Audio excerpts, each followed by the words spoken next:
Everyone, this is Matt Van Horn with 3 Mile Domination. Just figured I'd go on live today since Jim went on Sunday during Super Bowl. I was watching the Super Bowl.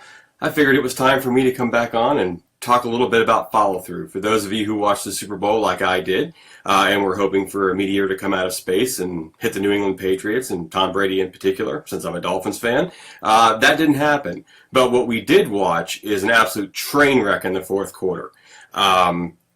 And we're going to go through why I'm hitting on this today. But first off, just to kind of go through the Super Bowl, everybody knows who watched it. Falcons were doing great up until about the third quarter. They were up 20 points, 27-7, and then they ended up giving up so many points and then to tie it, and then they lost it in overtime, which that should not have happened in the NFL. This normally doesn't happen. It's never happened in the Super Bowl. But I think it really goes into the topic I want to hit today, which is the power of follow-through. The power of follow-through in everything that you do. The Falcons should have won that game. If they had followed through with their game plan and kept going, they probably would have won. But for some reason, they decided to let the Patriots back in. And I think that we really need to look at this not just as a football game, because that the Super Bowl obviously is, but how it affects our daily life. What are we doing on a daily basis to make sure that we're following through at our self-storage facilities? You know, for example, when you get a phone call or somebody walks in the door, are you following your sales script? Or do you just kind of go off and do your own thing? Are you getting names and phone numbers from your customers? Are you really working on getting that contact information to follow up or follow through with them? And then again, are you following up? Are you taking that information and putting it into a system to where you are getting back to them within, right when they call, and then again the next day, and then maybe the day after that, and a couple days after that, to make sure that they don't forget that you're there. There are systems and software that can help you with this, but we want to make sure that you are doing it. Second is revenue management.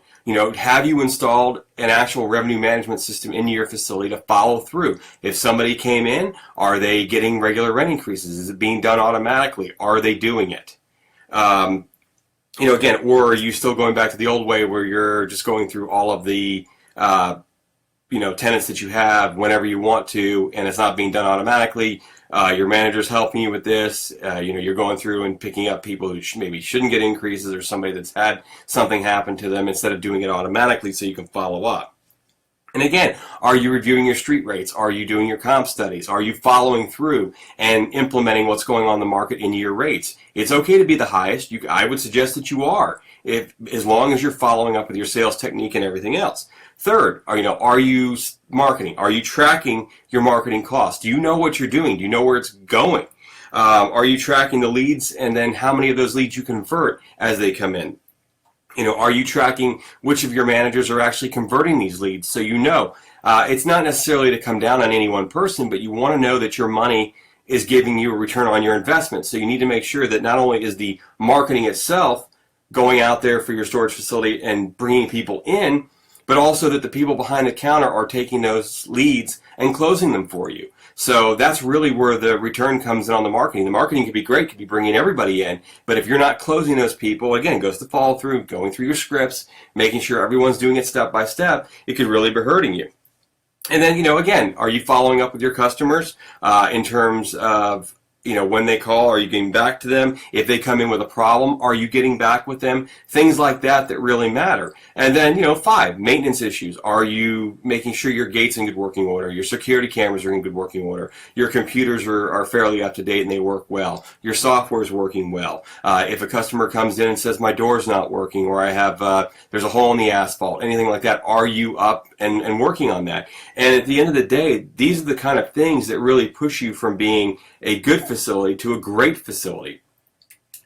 So you want to make sure you're following through. Don't be like the Falcons, and it seemed like you're going to rest on your laurels through do well for 3 quarters, and then in the fourth quarter you're just going to not follow through with your game plan, or not follow through with any game plan, and then lose the Super Bowl in overtime when you were up 20 points. Don't lose the Super Bowl in your market.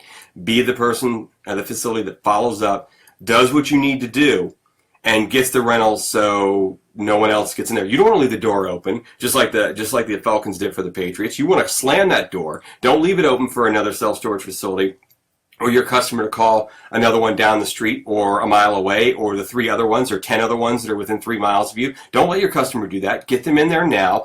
Follow your scripts, follow your set plans, follow up on who's doing what. And again, strong follow through will make sure at the end of the day that you win. And again, we don't need a repeat. Don't have a repeat of the Super Bowl in your facility. So on that note, Jim and I will be doing regular Facebook Live. We're going to try to do it every day, but we're going to try to do it even, more regular than what we have been doing, so we can get this information out to you. But if there's something you'd like us to cover, please email us at info@3miledomination.com. And again, this is Matt with 3 Mile Domination, and you